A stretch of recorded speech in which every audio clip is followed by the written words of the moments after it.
Bonjour, bienvenue dans cette nouvelle capsule vidéo sur les transformations industrielles et sociales de la France. Un grand B, un monde ouvrier en recomposition, avec un petit un monde divisé. Les ouvriers sont un groupe social aux contours flous. D'un côté, il y a l'ouvrier traditionnel, très qualifié, comme le typographe, l'horloger ou l'ébéniste, conscient de sa qualification et très politisé. De l'autre, il y a l'ouvrier sans qualification, le journalier ou l'homme de peine dans les bâtiments et travaux publics, sans qualification et qui vend sa force musculaire. Sans oublier aussi les ouvriers et les ouvrières du coton ou du textile qui se sentent concurrencés par les productions mécanisées. Petit 2, des conditions de vie qui s'améliorent trop lentement. En effet, l'ouvrier est contrôlé dans son travail par le biais de ce qu'on appelle le livret ouvrier.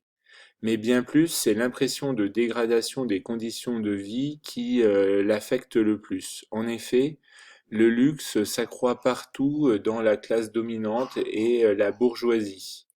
Les, eff- les effets de l'haussmannisation qui ont eu pour conséquence, on l'a vu, la hausse des loyers, a chassé les ouvriers des centres-villes.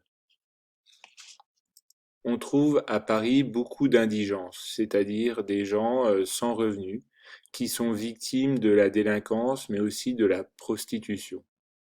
Les niveaux de vie sont globalement très bas. Et même si l'alimentation s'améliore, la mortalité reste très élevée. Par exemple, 20% des nouveau-nés à Lille meurent avant l'âge de 1 an. Et en moyenne, à 24 ans, la moitié d'une classe d'âge lilloise a disparu. 3. Un monde ouvrier qui se transforme et s'organise. L'industrialisation transforme peu à peu les conditions de travail des ouvriers. Ils se concentrent dans les usines et prennent conscience de leur force commune. Les ouvriers décident de lutter pour obtenir le droit de grève, par exemple, et beaucoup refusent de soutenir le régime impérial. À la fin du Second Empire, ils obtiennent le droit de grève en 1864 et le droit de réunion en 1868. Mais il y a de nombreux conflits entre 1868 et 1870 qui sont le plus souvent liés à la répartition des profits, mais ces conflits sont aussi réprimés par le pouvoir politique.